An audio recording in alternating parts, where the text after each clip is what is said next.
8° giorno di quarantena e leggiamo i giornali. Virus, deceduti altri 2 anziani. Pace all'anima loro. Hanno perso la vita una donna di 78 anni di Viterbo e un 94enne di Civitavecchia. È pazzesco.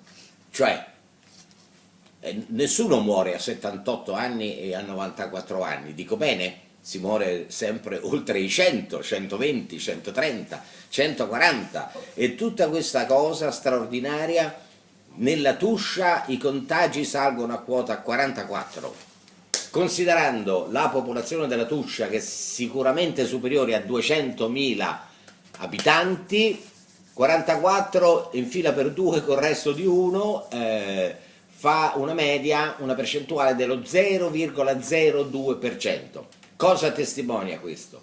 Testimonia una cosa straordinaria, che la Tuscia è una terra baciata dal sole e dalle divinità o da Dio, dipende dalle scelte che sono un po' come quelle del tifo. Sì, perché io ad esempio ho tifato da giovane per una squadra, poi nel tempo ho mezzo tifato e oggi per mia fortuna ho preso il vaccino giusto e non tifo più.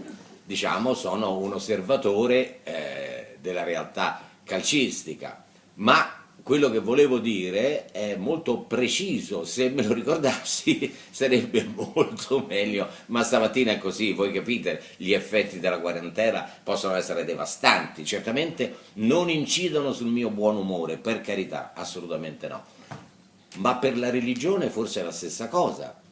Cioè, se io fossi nato in Iraq probabilmente non sarei cattolico, no? Se fossi nato in India sarei buddista, anche se la cosa divertente, io mi immagino Buddha prima di morire, poco prima, che ha detto le ultime parole: mi raccomando, create il buddismo.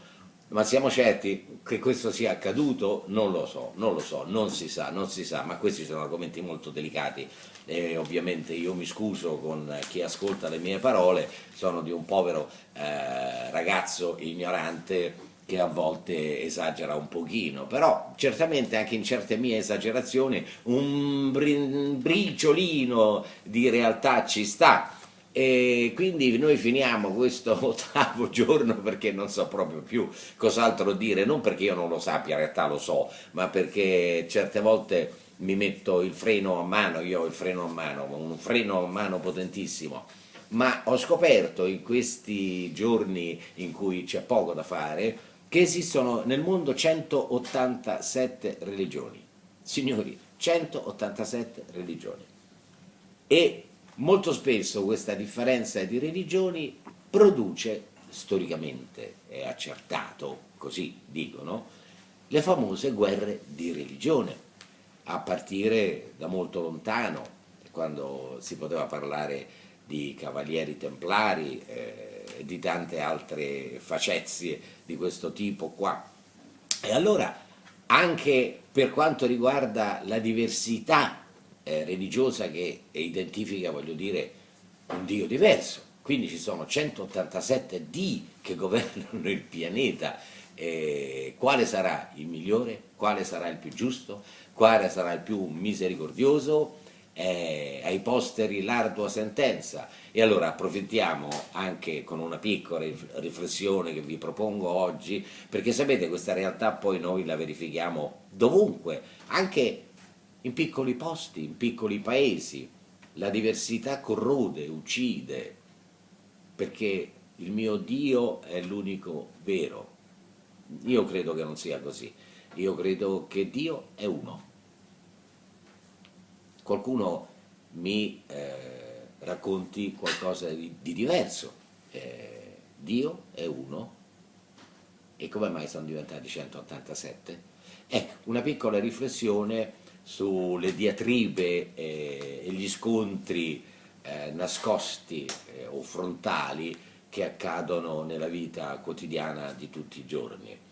Cara pandemia, io ti ringrazio dopo tanti giorni passati in casa perché ci stai veramente invitando a fare delle riflessioni che all'inizio possono sembrare squartanti, cioè che ti squartano, ma che poi alla fine invece ti danno una luce, un distacco più concreto dalle cose importanti e quelle meno importanti. Buon proseguimento in questa giornata, cari amici calciatori, calciatori delle squadre della mia, insomma, della squadra dove io sono casualmente il presidente, a tutto il paese, alla scuola calcio, come sempre alle mamme, le figlie, le nonne che sono tutte imbronciate con lei. Lei in questo caso è il coronavirus. Buona giornata!